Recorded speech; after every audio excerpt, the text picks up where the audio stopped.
Hello all! Welcome back to my YouTube channel American dreams. అందరూ ఎలా ఉన్నారు?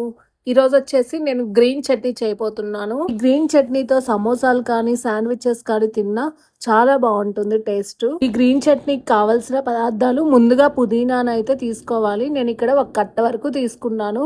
దాన్ని శుభ్రంగా కడిగి మిక్సీ జార్‌లో వేసుకోవాలి. కాడలు లేకుండా ఆకులను మాత్రమే వెయ్యాలి. నెక్స్ట్ కొత్తిమీరనైతే తీసుకోవాలి. ఇది కూడా శుభ్రంగా కడుక్కొని పుదీనాకి ఈక్వల్ క్వాంటిటీగా తీసుకోండి కొత్తిమీరని కూడా.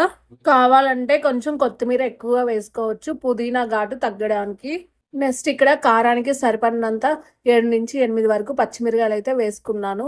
మీరు కొంచెం కారం ఎక్కువ తింటే కొంచెం ఎక్కువగానే వేసుకోండి. తర్వాత కొంచెం చిన్న ముక్కలుగా కట్ చేసి పెట్టుకున్న జింజర్‌ని కూడా వేసుకోవాలి. నేను ఇక్కడ అల్లం వచ్చేసి ఒక 10 గ్రాముల వరకు అయితే తర్వాత 6-7 వరకు వెల్లుల్లిపాయలను కూడా వేసుకోవాలి. తర్వాత 2 టీ స్పూన్ల వరకు పెరుగు అయితే వేసుకున్నాను. నెక్స్ట్ రుచికి తగినంత ఉప్పు కూడా వేసుకోవాలి.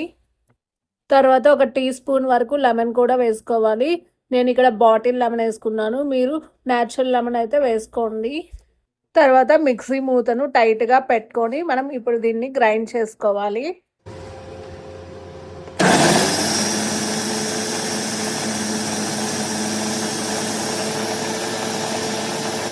గ్రీన్ చట్నీ అయితే రెడీ అయిపోయింది. చూడ్డానికైతే చాలా బాగుంది. కలర్‌ఫుల్‌గా ఉంది కదా గ్రీన్‌గా. తర్వాత దీన్ని ఒక సాస్ బాటిల్‌లో అయితే ఫిల్ చేసుకోవాలి. మనకి ఎప్పుడు కావాలన్నా ఈజీగా వేసుకోవడానికి రెడీగా ఉంటుంది. ఇప్పుడు సమోసాతో టేస్ట్ చేసి చూద్దాం ఈ గ్రీన్ చట్నీని. టేస్ట్ అయితే చాలా బాగుంది ఈ గ్రీన్ చట్నీతో. మీరు కూడా తప్పకుండా ట్రై చేయండి. మీకు కనుక నా వీడియోస్ నచ్చినట్టయితే please like and subscribe. Thank